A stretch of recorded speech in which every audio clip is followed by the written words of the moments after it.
ওবায়দুল কাদেরের শারীরিক অবস্থার উন্নতি এখনই নেওয়া হচ্ছে না সিঙ্গাপুর, জানালেন চিকিৎসক। পরামর্শ করা হয়েছে মাউন্ট এলিজাবেথের প্রতিনিধিদের সঙ্গেও। দেশের যে কোনো হুমকি মোকাবিলায় সেনাবাহিনীকে প্রস্তুত থাকার নির্দেশ প্রধানমন্ত্রীর। রাজশাহী সেনানিবাসের 4টি রেজিমেন্টকে তুলে দিলেন জাতীয় পতাকা। নাইকো দুর্নীতি মামলায় আদালতে হাজির হয়ে কারা কর্তৃপক্ষকে দুষলেন বেগম জিয়া, বললেন আগের তারিখে তিনি প্রস্তুত থাকলেও আনা হয়নি। আবারও গ্যাসের দাম বাড়ানোর উদ্যোগ সরকারের। উচ্চ মূল্যের এলএনজি আমদানি আর ভর্তুকি কমানোর দোহাই প্রতিমন্ত্রীর, যৌক্তিকতা নিয়ে প্রশ্ন ক্যাবের। এবং দুদকের হটলাইনে অভিযোগের অনুসন্ধানে মিলল বিমান ও সিভিল এভিয়েশনের 19 খাতে দুর্নীতির খোঁজ। প্রতিমন্ত্রীর হাতে প্রতিবেদন, ছাড় না দেয়ার হুঁশিয়ারি।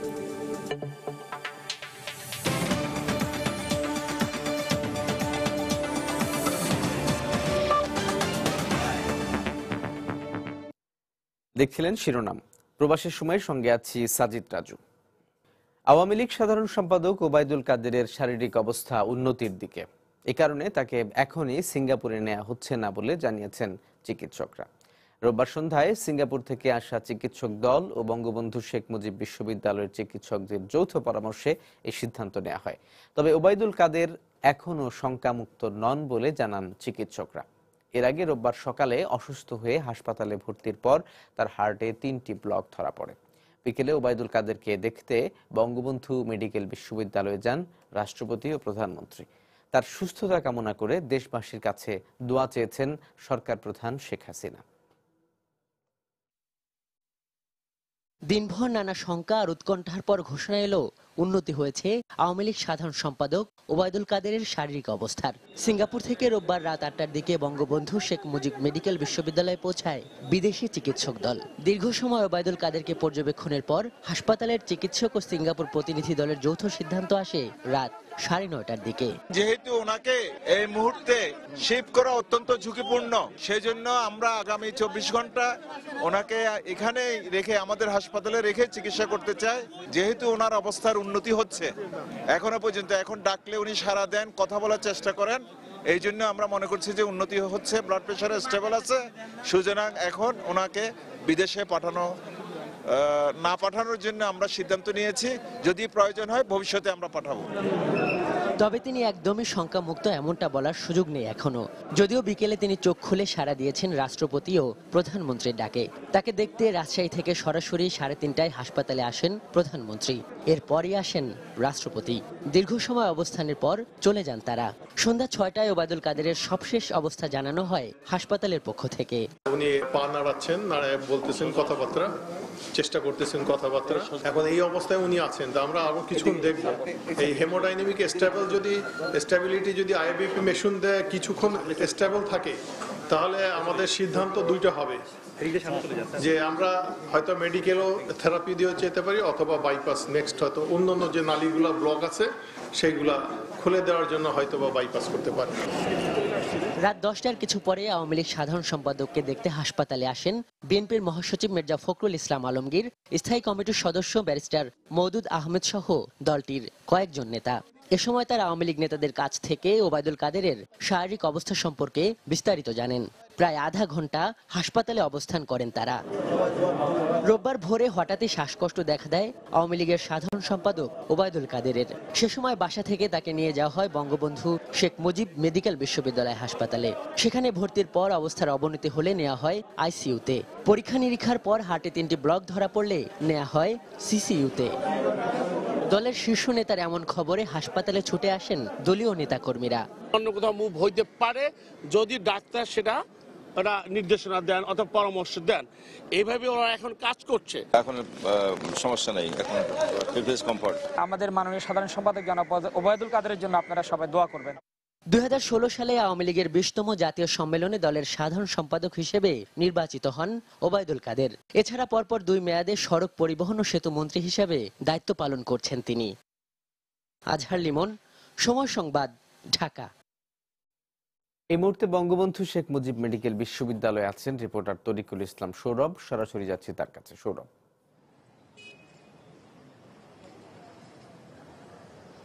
রাজু, আপনাকে দেবার মতো এই মুহূর্তে কোনো তথ্য নেই। রাত 9টার সময় যে ব্রিফ করেছিল চিকিৎসকরা, সেটি বলি যে কালকে 10টা পর্যন্ত তাকে পর্যবেক্ষণে রাখা হয়েছে।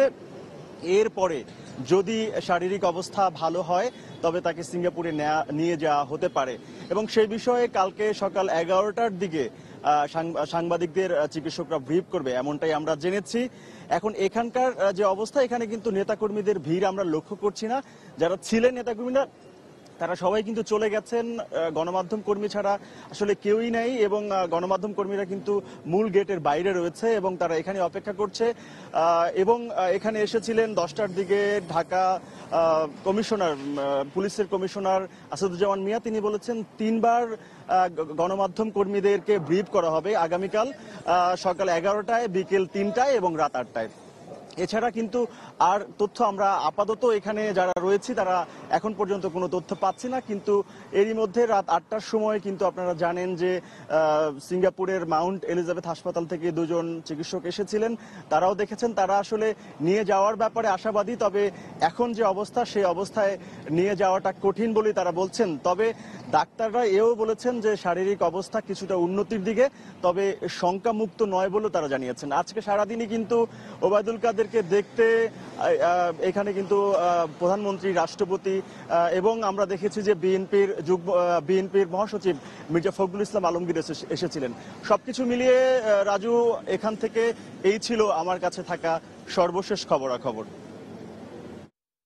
বঙ্গবন্ধু শেখ মুজিব মেডিকেল বিশ্ববিদ্যালয় থেকে যোগ দিয়েছিলেন সহকর্মী তরিকুল ইসলাম সৌরভ। এবার অন্য প্রসঙ্গ। দেশের সার্বভৌমত্ব রক্ষায় সেনাবাহিনীকে ঐক্যবদ্ধ থেকে অভ্যন্তরীণ ও বাহ্যিক যে কোনো হুমকি মোকাবিলায় প্রস্তুত থাকার নির্দেশ দিয়েছেন প্রধানমন্ত্রী শেখ হাসিনা। রোববার সকালে রাজশাহী সেনানিবাসে 4টি রেজিমেন্টের হাতে জাতীয় পতাকা তুলে দেন প্রধানমন্ত্রী। তিনি সেনাবাহিনীর উন্নয়নে সরকারের নেয়া নানা পদক্ষেপ তুলে ধরেন।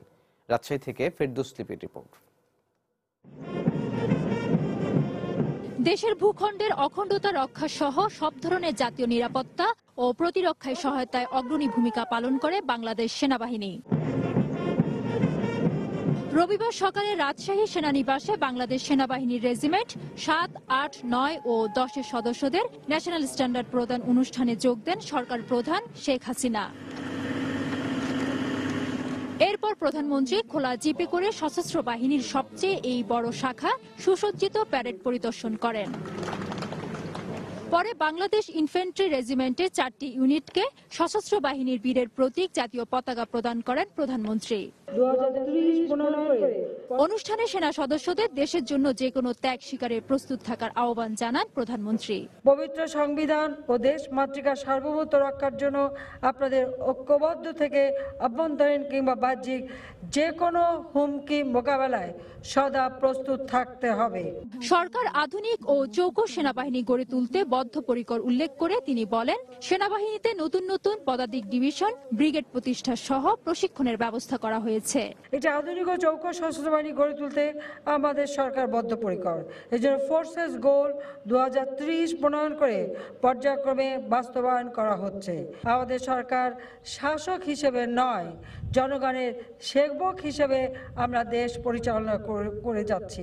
এই সময় 11শ জাতীয় সংসদ নির্বাচনে দেশের গণতান্ত্রিক ধারা সমুন্নত রাখতে ভূমিকা রাখায় সেনাবাহিনীকে ধন্যবাদ জানান প্রধানমন্ত্রী। রণাঙ্গনে সশস্ত্র বাহিনীর মর্যাদার প্রতীক জাতীয় পতাকা পাওয়া এসব বীর সেনারা ভবিষ্যতে দেশের সার্বভৌমত্ব রক্ষায় নিজেদের সর্বোচ্চ আস্থায় নিয়োজিত করবে এমন প্রত্যাশার কথাও ব্যক্ত করেন প্রধানমন্ত্রী। পরে সেনা সদস্যদের বিশেষ নৈপুণ্য, লাঠি খেলা সহ নানা কসরত উপভোগ করেন প্রধানমন্ত্রী সহ আগত অতিথিরা। ফেরদৌস লিপি, সময় সংবাদ, রাজশাহী। আদালতে আসার জন্য প্রস্তুত থাকার পরও 20 ফেব্রুয়ারি বেগম জিয়াকে আদালতে হাজির করেননি কারা কর্তৃপক্ষ। রোববার নাইকো মামলায় হাজির হয়ে একথা বলেন বিএনপি চেয়ারপারসন বেগম খালেদা জিয়া। দুর্নীতির অভিযোগ ভিত্তিহীন দাবি করে মামলা থেকে অব্যাহতি চান আসামি পক্ষের আইনজীবীরা। দুদকের আইনজীবী বলেন, আসামিদের বিরুদ্ধে সুনির্দিষ্ট অভিযোগ রয়েছে, অব্যাহতির সুযোগ নেই। এদিন বেগম জিয়ার অসুস্থতা নিয়ে পাল্টাপাল্টি বক্তব্য দেন দুপক্ষের আইনজীবী। ঘুমিয়ে আছেন, এখনো পর্যন্ত ঘুমিয়ে ঘুম থেকে তিনি উঠেন নাই। ঘুম থেকে না ওঠায় বেগম জিয়াকে আদালতে হাজির করা যায়নি গত ২০ ফেব্রুয়ারি আদালতকে জানিয়েছিল কারা কর্তৃপক্ষ। নাইকো দুর্নীতি মামলায় রোববার আদালতে হাজির হয়ে বেগম জিয়া জানান, আদালতে আসার জন্য প্রস্তুত থাকা সত্ত্বেও তাকে হাজির করেনি কারা কর্তৃপক্ষ। ঘুম থেকে না ওঠায় আদালতে নেওয়া যায়নি এমন তথ্য সঠিক নয় বলেও জানান তিনি। এরপর শুরু হয় নাইকো মামলার অভিযোগ গঠনের শুনানি। দুর্নীতির অভিযোগ ভিত্তিহীন দাবি করে শুনানিতে মামলা থেকে অব্যাহতি চান আসামিপক্ষের আইনজীবীরা। এটা একটা ভয়েড অ্যাব ইনিশিও, একটা নালিটি, একটা অচল মামলা, এবং এই মামলায় সকলকে অব্যাহতি দেওয়ার জন্য আমি আদালতের কাছে আবেদন করেছি। দুদকের আইনজীবী বলেন, সুনির্দিষ্ট অভিযোগের ভিত্তিতেই বেগম জিয়া সহ আসামিদের বিরুদ্ধে মামলা হয়েছে, অব্যাহতি পাওয়ার সুযোগ নেই। তারা জয়েন্ট ভেঞ্চার এগ্রিমেন্ট না করে ইচ্ছামতো একটা চুক্তি করেছিলেন। আমরা আশা করছি বেগম খালেদা জিয়ার পক্ষে আগামী তারিখে যুক্তি তর্ক শেষ হলে মাননীয় আদালত এই মামলায় চার্জ গঠনের বিষয়ে একটি আদেশ প্রদান করবেন। আগামী ১৯ মার্চ নাইকো মামলার পরবর্তী দিন ধার্য করেছেন আদালত। কানাডীয় কোম্পানি নাইকোর সঙ্গে অস্বচ্ছ চুক্তির ফলে রাষ্ট্রের ১৪,৭৭৭ কোটি টাকার ক্ষতির অভিযোগে বেগম জিয়া সহ ১১ জনের বিরুদ্ধে ২০০৭ সালে মামলাটি করে দুদক। এহসানুল হক শাওন, সময় সংবাদ, ঢাকা। প্রবাসের সময় আরো থাকছে। ঠাকুরগাঁওয়ে একই পরিবারের ৫ জনের মৃত্যুর কারণ নিপা ভাইরাস। স্বাস্থ্য অধিদপ্তরের রোগতত্ত্ব ইনস্টিটিউটের অনুসন্ধান রিপোর্ট।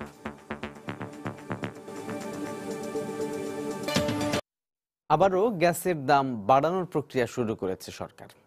এরই মধ্যে আবাসিক সহ সব ধরনের গ্রাহকের জন্য গড়ে ৬৬% দাম বাড়ানোর প্রস্তাব এনার্জি রেগুলেটরি কমিশনে পাঠিয়েছে গ্যাস বিতরণ প্রতিষ্ঠানগুলো। আগামী সপ্তাহে হতে যাচ্ছে দাম বাড়ানোর আবেদনের উপর গণশুনানি।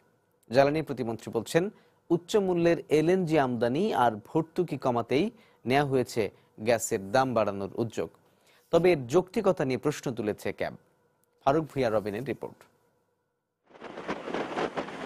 গেল বছর উচ্চ মূল্যের এলএনজি আমদানিকে কেন্দ্র করে শুরু হয় গ্যাসের দাম বাড়ানোর তোড়জোড়। সে অনুযায়ী গত জুনে গণশুনানিও করেছিল বাংলাদেশ এনার্জি রেগুলেটরি কমিশন।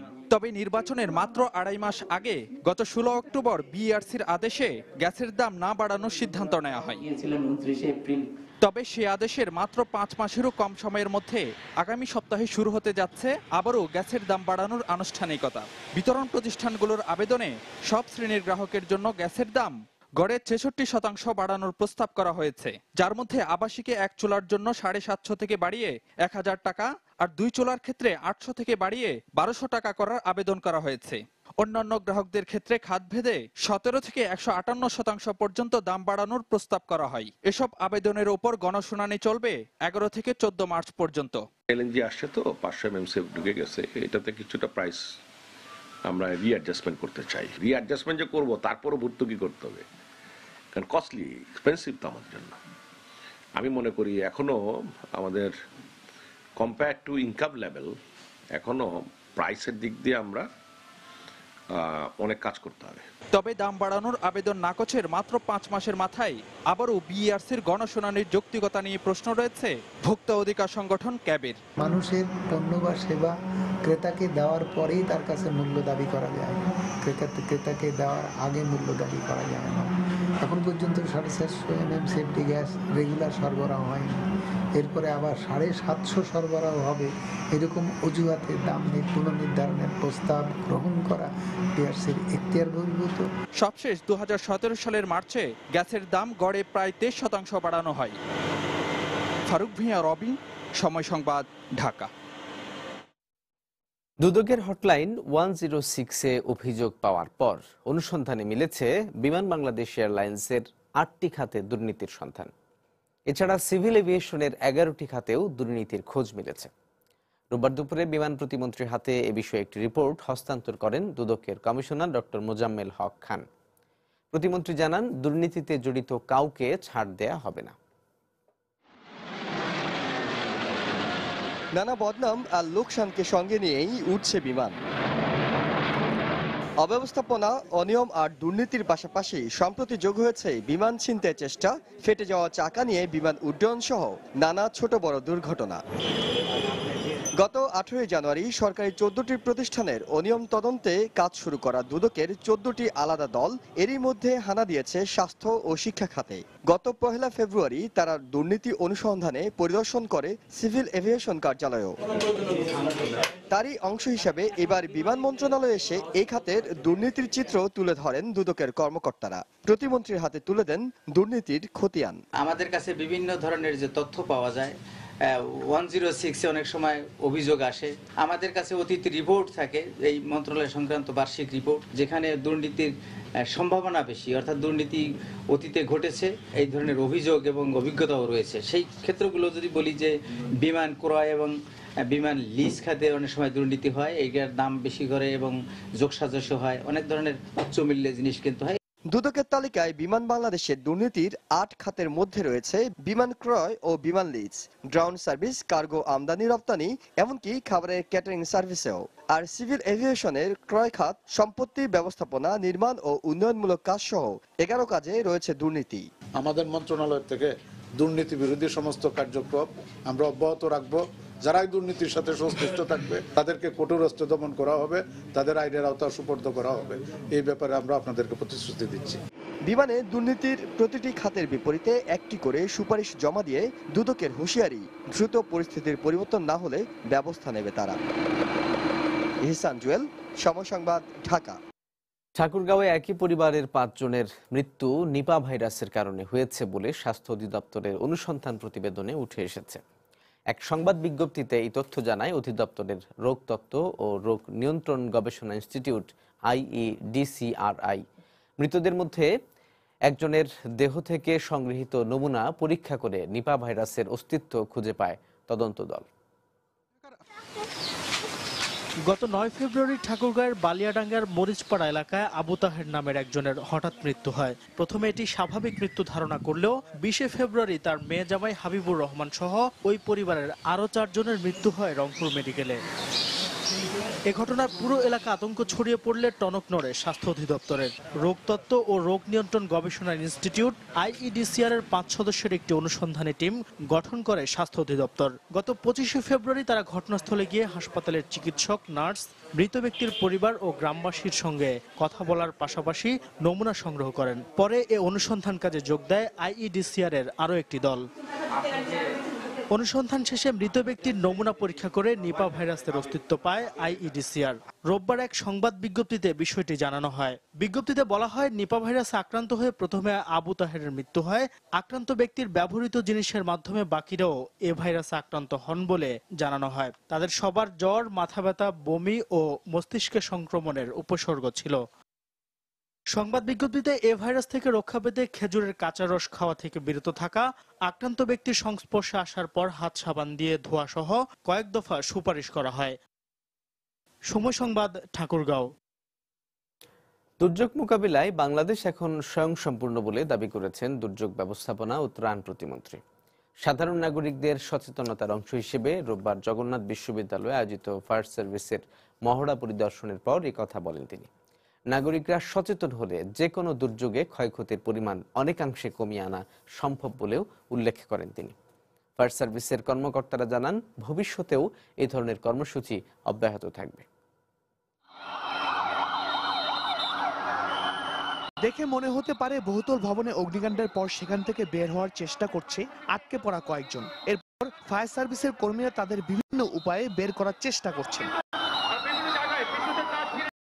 না, এটা কোনো ভবনে আগুন লাগার ঘটনা নয়। হঠাৎ করে কোনো বহুতল ভবনে আগুন লাগলে সাধারণ নাগরিকরা কিভাবে সেখান থেকে বের হয়ে আসবে তারই মহড়া হিসেবে রোববার দুপুরে জগন্নাথ বিশ্ববিদ্যালয় এক মহড়ার আয়োজন করে ফায়ার সার্ভিস। এই ধরনের দুর্ঘটনায় সাধারণ নাগরিকদের করণীয় কি এবং কিভাবে বড় ধরনের ক্ষয়ক্ষতি ছাড়াই ভবন থেকে বের হওয়া সম্ভব সে বিষয়ে প্রশিক্ষণও দেওয়া হয় ফায়ার সার্ভিসের পক্ষ থেকে। পরিস্থিতি স্বাভাবিক রাখার জন্য আমাদের যে ইনস্ট্রুমেন্ট বা মহড়া প্রদান, সারাদান কর্মসূচি, এভাবে বিভিন্নভাবে আমরা এগিয়ে যাব। আমাদের first aid team, rescue team, বিভিন্ন টিম আলাদা আলাদা হয়ে ভাগ হয়ে আমরা আমাদের কাজ পরিচালনা করব। এদিকে মহড়া পরিদর্শনে গিয়ে দুর্যোগ ব্যবস্থাপনা ও ত্রাণ প্রতিমন্ত্রী এনামুর রহমান বলেন, দুর্যোগ মোকাবেলায় বাংলাদেশ এখন অনেক স্বয়ংসম্পূর্ণ। দুর্যোগ ব্যবস্থাপনায় বাংলাদেশ সারা বিশ্বের একটি রোল মডেল দেশ হিসেবে স্বীকৃতি পেয়েছে। এখন ঘূর্ণিঝড়, বন্যা, আরো প্রাকৃতিক দুর্যোগগুলোতে এখন কিন্তু মৃতের সংখ্যা শূন্যতে নামিয়ে আনা হয়েছে। নাগরিকদের দুর্যোগ মোকাবেলায় প্রাথমিকভাবে করণীয় বিষয়ে প্রশিক্ষণ দিতেই রাজধানী সহ সারা দেশেই এই ধরনের মহড়া আয়োজন করছে ফায়ার সার্ভিস। এই মহড়ার উদ্দেশ্য হলো আপনাদের সচেতনতা করা এবং দুর্যোগ মুহূর্তে আপনারা যেন ফায়ার সার্ভিস, সিভিল ডিফেন্স এর সাথে হাত মিলিয়ে কাজ করতে পারেন। ভবিষ্যতে নাগরিকদের সচেতনতা বৃদ্ধিতে এ ধরনের অভিযান অব্যাহত রাখা হবে বলেও জানানো হয়। শাহরিয়ার জামান দ্বীপ, সময় সংবাদ, ঢাকা। প্রবাসের সময় আরো থাকছে। পুরান ঢাকার কেমিক্যাল গোডাউন উচ্ছেদ অভিযানের তৃতীয় দিনেও বাধা। টাস্কফোর্স সদস্যদের কারখানায় প্রবেশের পর বাইরে থেকে ব্যবসায়ীদের তালা, বিক্ষোভ। দলের সিদ্ধান্তের বাইরে সংসদ সদস্য হিসেবে শপথ নিলে এবং দল বহিষ্কার করলেও এমপি পদ বহাল থাকবে বলে মত দিয়েছেন সিনিয়র আইনজীবীরা। তারা বলছেন, সংসদ সদস্য পদ বাতিলে সংবিধানের ৭০ অনুচ্ছেদ তাদের ক্ষেত্রে প্রযোজ্য হবে না। বিএনপিপন্থী সিনিয়র আইনজীবী খন্দকার মাহবুব হোসেনও একই ধরনের মত দিয়েছেন। তবে শপথ নেয়াকে নৈতিকতা বিরোধী বলে মন্তব্য করেন তিনি। দলের সিদ্ধান্তের বাইরে গিয়ে ৩০ ডিসেম্বরের নির্বাচনে জয়ী গণফোরামের ২ জন সংসদ সদস্য হিসেবে শপথ নিতে স্পিকারকে চিঠি দিয়েছেন। এমত অবস্থায় তাদের দল থেকে বহিষ্কার করা হলে এমপি পদ যাবে কিনা এ নিয়ে চলছে আলোচনা। সাবেক আইনমন্ত্রী ব্যারিস্টার শফিক আহমেদ মনে করেন, সুলতান মনসুর, মোকাব্বিরের শপথ নিয়ে দায়িত্ব পালনে আইনগত বাধা নেই। দল থেকে তাদেরকে বহিষ্কার করে তাদের সদস্যপদ বাতিল হবে না, তারা সদস্য হিসেবে বহাল থাকবে। দলীয় সিদ্ধান্ত তারা মানতে পারে, না মানতে, এবং তাদের যে সিদ্ধান্তটি যে তারা ওত নিবে, আমার মনে হয় সেই সিদ্ধান্তটি সঠিক। কারণ জনগণ তাদেরকে ভোট দিয়েছে সংসদে এসে জনগণের কথা বলার জন্য। একই ধরনের মত দিয়েছেন বিএনপি সমর্থক সিনিয়র আইনজীবী খন্দকার মাহবুব হোসেন। তবে শপথ নেয়াকে নৈতিকতা বিরোধী বলেও মনে করেন তিনি। ঐক্যফ্রন্ট পার্লামেন্টে নাই, সেই কারণে তাদেররা যদি শপথ নেন, অর্থাৎ সংসদ সদস্যের শপথ নেন, সেক্ষেত্রে সংবিধান অনুযায়ী তাদের সংসদ পদ বাতিল হবে না, এবং তাদেরকে যদি বহিষ্কারও করা হয় তবুও তাদের সংসদ পদ বাতিল হবে না। প্রহসনে নির্বাচন হয়েছে, সেই প্রহসনের নির্বাচনে যখন বৃহৎ দল বিএনপি যাচ্ছে না, সেই ক্ষেত্রে তাদের যদি যাওয়া হয় তাহলে মনে করা হবে যে তারা জাতিসংঘে বিশ্বাসঘাতকতা করেছেন। ৩০ ডিসেম্বরের নির্বাচনে জাতীয় ঐক্যফ্রন্টের ৮ জন সংসদ সদস্য নির্বাচিত হন। এর মধ্যে গণফোরামের সুলতান মনসুর ধানের শীষ এবং মোকাব্বির খান উদীয়মান সূর্য প্রতীকে নির্বাচন করেন। আফজাল হোসেন, সময় সংবাদ, ঢাকা। এদিকে গণফোরাম থেকে নির্বাচিত ২ জন সংসদ সদস্য হিসেবে শপথ নিলে সংসদ সচিবালয় ও নির্বাচন কমিশনে তাদের বিরুদ্ধে ব্যবস্থা নিতে বলা হবে বলে জানিয়েছেন গণফোরামের সাধারণ সম্পাদক মোস্তফা মহসিন মন্টু। রোববার বিকেলে রাজধানীর মতিঝিলের দলীয় কার্যালয়ে সিনিয়র নেতাদের সঙ্গে বৈঠকে তিনি কথা বলেন। আমাদের ব্যক্তিগত বা আমাদের দলের সাথে প্রতারণা হলে আমরা সেটা সহজভাবে নিতে পারতাম। জাতির সাথে প্রতারণার বিরুদ্ধে একটা আন্দোলন হিসেবে নিয়েছি নির্বাচনটাকে। ঠিক ওই একইভাবে যারা আমাদের সাথে থেকে এই ধরনের কাজ করবেন তাদেরকে আমরা সেই একই কাতারে ফেলবো এবং তাদের ব্যাপারে আমরা সিদ্ধান্ত নিই। নির্বাচন কমিশন, সংসদ এবং প্রয়োজনে কোর্টে যাওয়া, এটা যা যা করা দরকার আমরা করব। যারা দেশের উন্নয়নকে বাধাগ্রস্ত করতে চায় তাদেরকে বর্জনের আহ্বান জানিয়েছেন আওয়ামী লীগ নেতা অ্যাডভোকেট কামরুল ইসলাম এমপি। রোববার সকালে রাজধানীর কামরাঙ্গীরচরে হাজী আব্দুল আওয়াল কলেজের নবনির্মিত ভবন ও এইচএসসি পরীক্ষার্থীদের বিদায় অনুষ্ঠানে এই আহ্বান জানান তিনি। তথ্য প্রযুক্তির ভালো দিকগুলো ব্যবহার করতে শিক্ষার্থীদের প্রতি আহ্বান জানান কামরুল ইসলাম। এ সময় নিজেদের আরও যোগ্য করে গড়ে তুলতে শিক্ষকদের প্রতিও আহ্বান জানান তিনি। নতুন প্রজন্মকে সঙ্গে নিয়ে সরকার একটি উন্নত রাষ্ট্র গড়তে চায় বলে মন্তব্য করেন অ্যাডভোকেট কামরুল ইসলাম।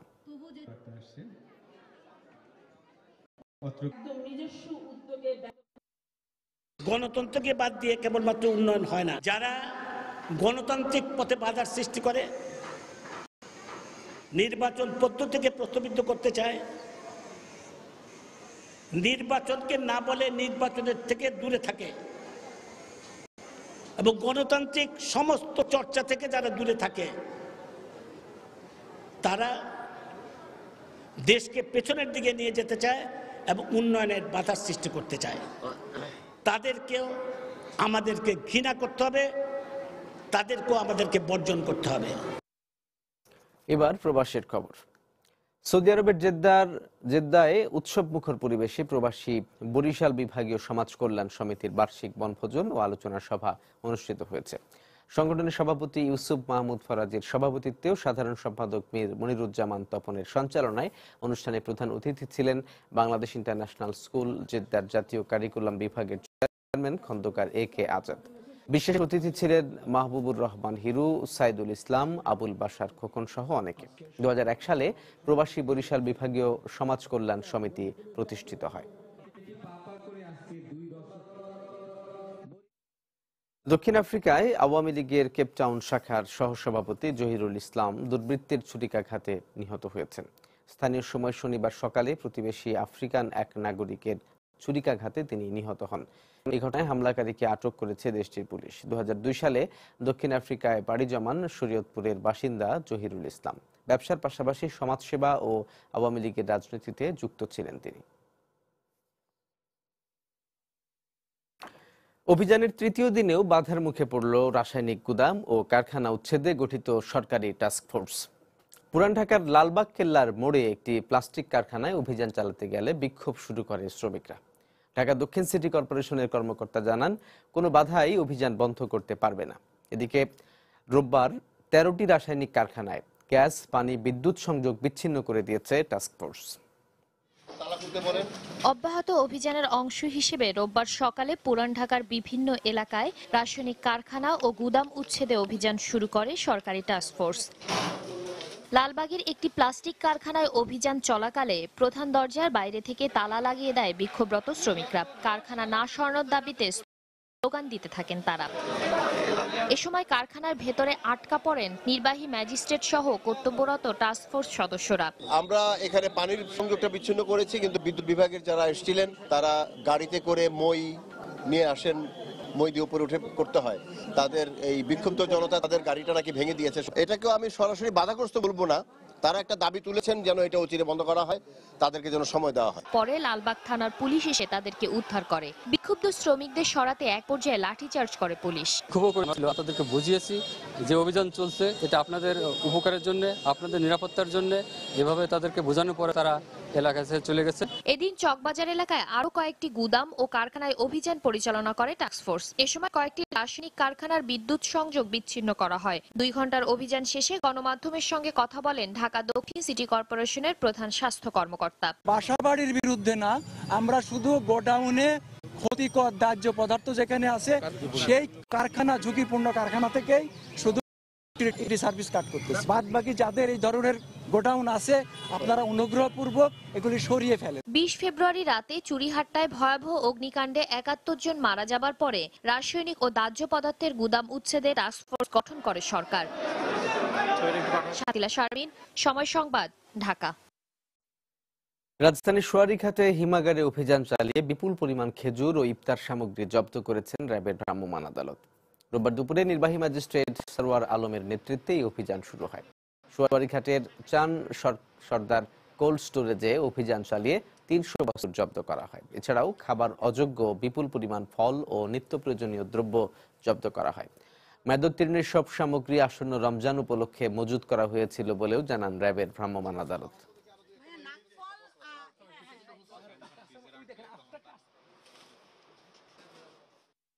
সামনে রমজান আসছে, এই রমজান উপলক্ষে আসলে এই পণ্যগুলি ছেড়ে দেওয়ার জন্য একটা পাইতারা চলছিল, তো সেইটা বন্ধ করার জন্য আসলে আমাদের এই অভিযান অব্যাহত আছে, চলছে। এবং আমরা আজকে আপনারা দেখতে পেয়েছেন যে এখানে প্রায় 300-এরও বেশি বস্তা আমার সামনেই কিন্তু এগুলো মেয়াদ উত্তীর্ণ হয়েছে আজ থেকে প্রায় 9 মাস আগে। আমরা শুধু একটা ইউনিট মাত্র দেখেছি আর কি, বাকি ইউনিটগুলো দেখলে হয়তো বোঝা যাবে আসলে এটার একজ্যাক্ট কি অবস্থা। সৌদি দূতাবাস কর্মকর্তা খালাফ হত্যা মামলার আসামি সাইফুল ইসলাম মামুনের মৃত্যুদণ্ড কার্যকর করা হয়েছে।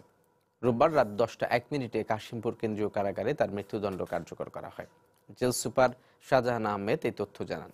2012 সালের 5 মার্চ মধ্যরাতে গুলশানের নিজ বাসার কাছে গুলিবিদ্ধ হন খালাফ আল আলী। পরদিন হাসপাতালে চিকিৎসাধীন অবস্থায় তিনি মারা যান। গুলশান থানা পুলিশ ওই ঘটনায় 5 জনকে অভিযুক্ত করে অভিযোগপত্র দেয়। ওই বছরের 30 ডিসেম্বর নিম্ন আদালত মামলার 5 আসামিকে মৃত্যুদণ্ড দেন। রায়ের বিরুদ্ধে আপিল করা হলে উচ্চ আদালত সাইফুল ইসলাম মামুনের মৃত্যুদণ্ড বহাল রাখেন। বাকি 4 আসামির 3 জনকে যাবজ্জীবন এবং অপরজনকে খালাস দেওয়া হয়।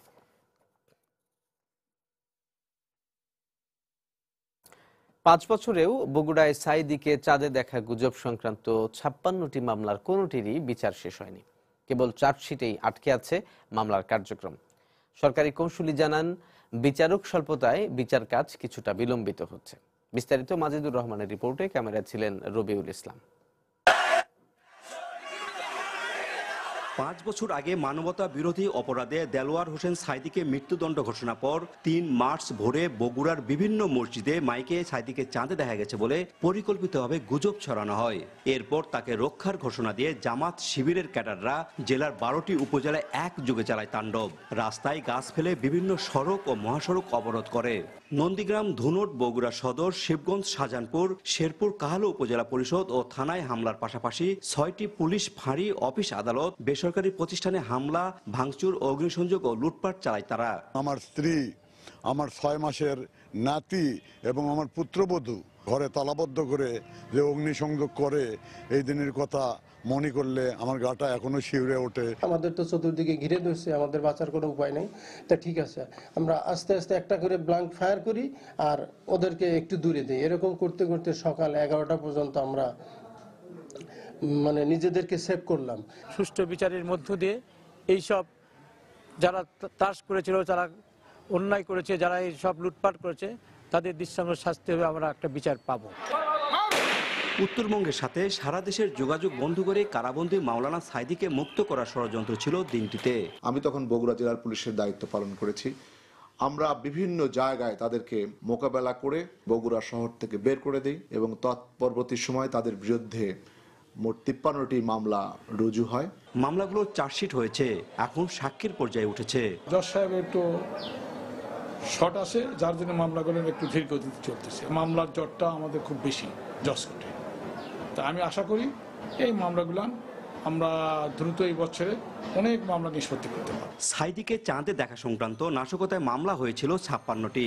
এর মধ্যে 52টি মামলায় 3243 জনকে অভিযুক্ত করে আদালতে চার্জশিট দেওয়া হয়েছে 2016 সালে। মাজেদুর রহমান, সময় সংবাদ, বগুড়া।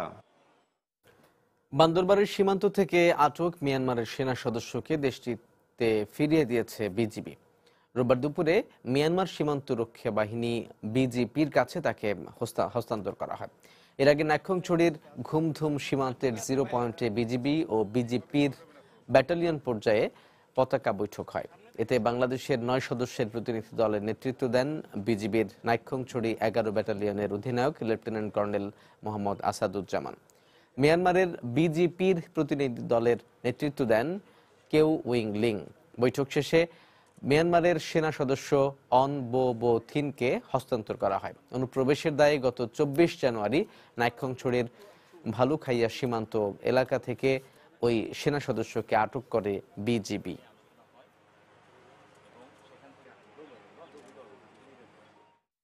পতাকা বৈঠকের মাধ্যমে আটককৃত সেনা সদস্যকে মানসিক এবং শারীরিকভাবে সুস্থ অবস্থায় প্রতিপক্ষ নাম্বার 1 বিজিপি মায়ানমার এর প্রতিনিধি দলের নিকট আমরা হস্তান্তর করেছি। উল্লেখ্য, উক্ত মায়ানমার বিজিবি সদস্যকে আটকের পর জেনেভা কনভেনশন অনুযায়ী তার আহার, বাসস্থান, চিকিৎসা সহ সকল প্রকার সুযোগ সুবিধা প্রদান করা হয়েছে। চট্টগ্রামে আলাদা অভিযানে 700 স্বর্ণের বার সহ 4 জনকে আটক করেছে পুলিশ। রোববার বিকেলে ঢাকা চট্টগ্রাম মহাসড়কের চট্টগ্রামের মিরসরাইয়ের সোনাপাহাড় এলাকায় একটি প্রাইভেট কারে তল্লাশি চালিয়ে 60 কেজি ওজনের 600টি স্বর্ণের বার উদ্ধার করে পুলিশ, যার বাজার মূল্য আনুমানিক 22 কোটি টাকা। এই ঘটনায় 2 জনকে আটক করা হয়। এর আগে সকালে চট্টগ্রাম নগরীর সিআরবি এলাকায় একটি প্রাইভেট কার সহ 2 জনকে আটক করা হয়। পরে তল্লাশি চালিয়ে 11.5 কেজি ওজনের 100টি স্বর্ণের বার উদ্ধার করা হয়।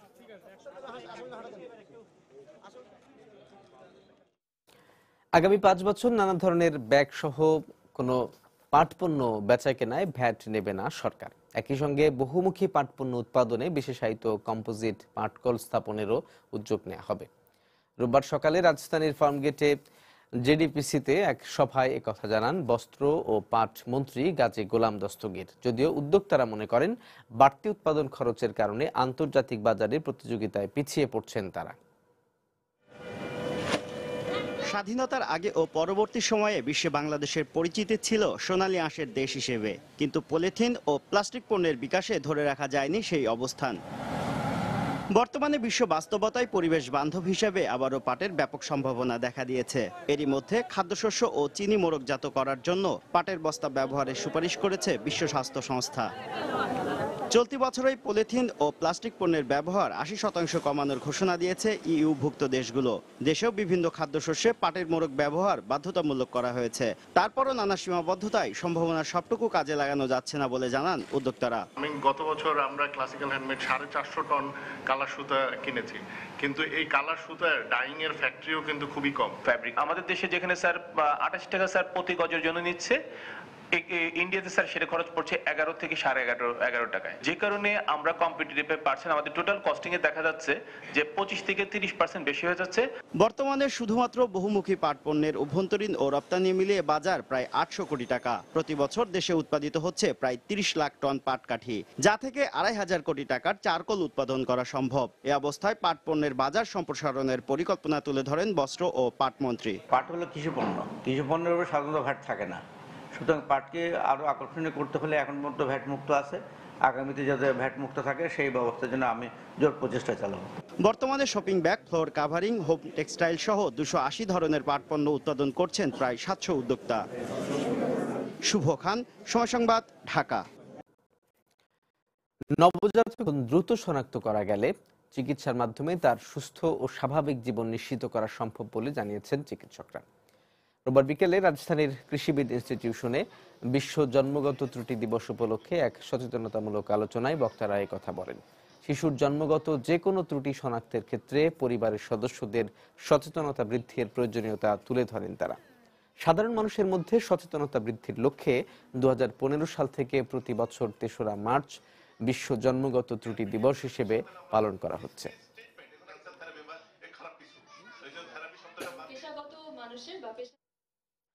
প্লাস্টিকের অত্যাধিক ব্যবহার সহ বিভিন্ন দূষণের কারণে জলজ বৈচিত্র্য, জীববৈচিত্র্য ধ্বংসের মুখে পড়ছে, নষ্ট হচ্ছে ইকোসিস্টেম। বিকেলে রাজধানীর আগারগাঁওয়ে বন ভবনে বিশ্ব বন্যপ্রাণী দিবসের আলোচনা সভায় বক্তারা একথা বলেন। বিশ্বব্যাপী দূষণ ও জলবায়ু পরিবর্তনের কারণে জলজ জীববৈচিত্র্য এখন হুমকির মুখে। হারিয়ে যাচ্ছে জলজ প্রাণী ও মাছের বিভিন্ন প্রজাতি। তাই এবার জলজ প্রাণী বৈচিত্র্য সংরক্ষণের আহ্বানে পালিত হচ্ছে বিশ্ব বন্যপ্রাণী দিবস। দিবসটি উপলক্ষে রোববার বিকেলে আগারগাঁওয়ের বনভবনে আলোচনা সভার আয়োজন করা হয়। এতে বিশেষজ্ঞদের বক্তব্যে উঠে আসে নানা পরামর্শ। ছোট মাছ থেকে শুরু করে বিভিন্ন প্রাণী এই মেরিন প্লাস্টিকের জন্য আজকে ক্ষতির সম্মুখীন। মানুষের প্রতিটা অ্যাক্টিভিটি কিন্তু আমাদের এই বন্যপ্রাণী, আমাদের জীববৈচিত্র্য ধ্বংসের প্রধান কারণ। আমরা আমাদের নদীগুলি কেন পলিউটেড হচ্ছে সে কথাগুলি কিন্তু আমরা বলি না।